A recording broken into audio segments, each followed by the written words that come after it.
Hey everyone, welcome back. We've got a breaking story that could reshape retirement for hundreds of thousands of Canadians, especially here in Alberta. Danielle Smith has officially signed a new pension framework deal, and it's sending shockwaves through the financial and political landscape. This isn't just about Alberta leaving the Canada Pension Plan anymore. It's about real, tangible changes that could impact your CPP contributions, your OAS benefits, and even how secure your retirement feels heading into the fall. I know many of you are already feeling anxious. You've been writing in, asking me whether your pensions are safe, whether Ottawa will retaliate, and whether Alberta seniors will get caught in the middle of this political tug of war. Trust me, I get it. My own uncle, who just turned 67, relies on OAS and CPP every single month, and when he called me last night, he said, "Do I need to worry that my check won't arrive this September?" That's how real the fear is. So let's walk through what actually happened, what Danielle Smith signed, and most importantly, what this means for you. Because the headlines don't tell the full story, and honestly, some of the spin coming from both Edmonton and Ottawa is leaving people more confused than informed. First, the deal itself. Danielle Smith's government has been negotiating with pension experts and legal advisors for months about what Alberta's exit from the CPP might look like. This September update confirms that Alberta now has a formal framework to create an Alberta Pension Plan, or APP for short. The document Smith signed doesn't mean CPP is gone tomorrow. It lays out the process, timelines, and conditions under which Alberta could begin transferring funds out of the CPP and into its own provincial system. Here's the big headline. According to the deal, Alberta would be entitled to withdraw a share of CPP assets proportional to the contributions Albertans have made since the program began in 1966. Danielle Smith argues this means Alberta could access up to $334 billion, nearly half of the total CPP fund. Ottawa, of course, disputes this number, saying Alberta's claim is wildly inflated. But the fact that this framework has now been signed makes the battle no longer theoretical. It's a real legal and political fight. Now let's talk about what happens in the short term. If you're a retiree in Alberta, your September CPP check is still coming, as usual. OAS, which is federally funded, is not touched by this deal at all. But here's where things get complicated. The framework sets out that if Alberta proceeds with the APP, payments could begin shifting as early as 2026. That means anyone planning to retire in the next couple of years needs to think carefully about what system they'll be under. Will you still be in CPP, or will you be transferred to APP, and will those benefits be equal, higher, or lower? Danielle Smith insists that an APP would provide larger monthly payments to Albertans. Her government's actuarial studies claim that lower administrative costs, Alberta's younger workforce, and higher wages compared to other provinces mean retirees here could get as much as $1,425 more per year than under CPP. Sounds good, right?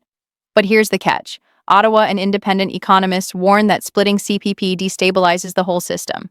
If Alberta takes billions out, provinces like Ontario and Quebec may see increased contribution rates just to keep CPP solvent.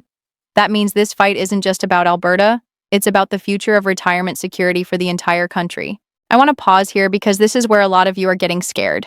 I had a message last night from a woman in Calgary who said, "I'm 59. I've paid into CPP my whole life. Do I just lose all that if Alberta leaves?" The answer is no. You don't lose it. Your contributions don't vanish. The framework guarantees that Alberta workers and retirees will retain credit for everything they've paid in. But whether your payout comes from CPP or APP will depend on where you live when you retire and what final deal Ottawa and Edmonton reach. That's the messy part, and it's why so many of you feel like your future is being politicized. So let's break down the timeline. September 2025 is the turning point. That's when Alberta is expected to complete its actuarial review with independent auditors. After that, a formal referendum would be held, meaning Albertans themselves would vote on whether to leave CPP. If the referendum passes, the process of transferring assets begins. Federal law gives Alberta the right to exit, but the amount of money it takes with it would almost certainly end up in the courts. Ottawa will fight tooth and nail to prevent hundreds of billions from leaving the national pool. Now let's connect this back to OAS. Many of you asked me whether this deal affects old age security. The short answer is no. OAS is a federal program funded through general tax revenues. No matter what Alberta does with CPP, your OAS benefits are safe. But here's the kicker. The fight over CPP could put broader federal-provincial relations under strain. Already we're hearing whispers that Ottawa might tighten rules or delay certain OAS enhancements for Alberta if the province pushes ahead with its pension plan. Is that legal? Probably not, but politically it's the kind of leverage governments use when they're in a showdown. Let me give you a concrete example. Earlier this month, the federal government confirmed that the OAS pension is increasing this fall to adjust for inflation. For seniors over 75, that means a small bump, around $13 more per month starting in October. For those 65 to 74, the adjustment is slightly lower. That's federal law. But if Ottawa and Alberta get into a budget war over pensions, it's not impossible that seniors in Alberta could see slower service, longer wait times for OAS applications, or bureaucratic hiccups that leave people frustrated. That's the kind of collateral damage that worries me most. Let's shift gears and talk numbers. CPP right now has over 21 million contributors and 12 million beneficiaries nationwide. Alberta represents about 15% of contributions, but only about 10% of beneficiaries because of its younger population. That's why Smith argues Albertans are subsidizing the rest of Canada. On paper, that looks true, but the flip side is that pensions are about long-term risk sharing. When Alberta's economy crashed in 2015 during the oil downturn, CPP's national pool helped keep Alberta pensions stable. Under an APP, Albertans would be more exposed to local economic swings. If oil prices drop again, or if Alberta's job market weakens, the fund could face strain. This is why financial experts are divided. Some say an APP is Alberta's chance to finally take control and reward its workers fairly. Others say it's a dangerous gamble that puts retirees at risk to score political points. And that's where you come in. Because at the end of the day, this is about your retirement, your monthly check, and your peace of mind. Now, I promise to give you both the good and the bad. So here's some potential good news buried in all this.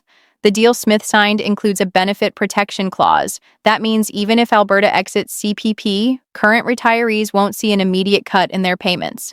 There's a transition guarantee that ensures no one loses existing benefits during the handover. That's important, because fear has been the #1 driver of panic emails I've been getting from seniors this month.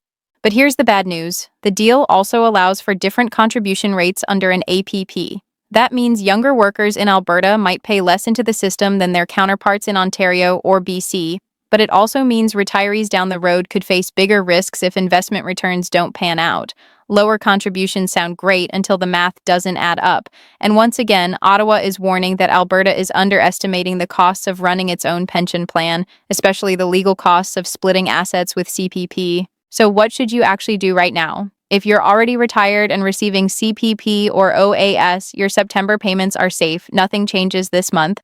But I strongly recommend you start keeping records of every pension statement, every notice from Service Canada, and every update from the Alberta government. If this goes to referendum, you'll need to understand exactly what you're voting on, and having your paperwork in order will help if there are delays or disputes during a transition. If you're nearing retirement age, say 60 to 64, consider filing your CPP application sooner rather than later. The current rules are clear, the process is established, and you don't want to get caught in a legal gray zone if Alberta's APP starts rolling out in the next couple of years. I'm not telling you what to do, but it's worth thinking about locking in benefits under the current system while you still can.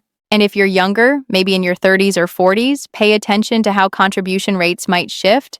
Smith says Albertans will save money. Ottawa says that's misleading.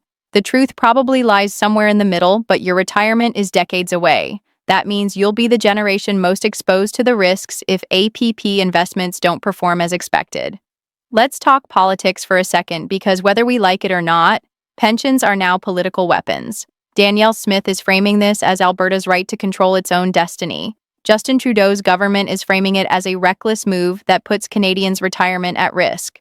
Somewhere in the middle are millions of seniors who just want to know if their checks will arrive on time, and that's why this fight matters, because it's not just about numbers on a balance sheet, it's about real people paying bills, buying groceries, and keeping the lights on. I want to leave you with this thought. Over the past 5 years, I've seen governments at every level use fear and confusion to push their agendas, but the people who come out okay are the ones who prepare, stay informed, and refuse to be caught off guard. Whether you support Danielle Smith or not, whether you think an Alberta pension plan is smart or dangerous, the reality is that change is coming, and you need to be ready. So here's your action list. First, stay updated. Don't rely on one source of information. Follow updates from both Alberta and Ottawa because they'll spin things differently. Second, talk to your financial advisor, especially if you're within 5 years of retirement. Ask them to run scenarios for both CPP and APP so you know what your monthly income could look like under each system. Third, get involved. When the referendum comes, your voice matters. This isn't just politics, it's your pension. Finally, don't panic. Your September OAS and CPP payments are coming, and they're safe for now, but use this time wisely. Get informed, get prepared, and don't let fear keep you from making smart decisions about your future. We'll keep following this story every step of the way. Danielle Smith's deal is just the beginning of a fight that could define Canada's retirement system for the next generation. I'll be here breaking it down for you, plain, simple, and focused on what actually matters, protecting your benefits and your family's security.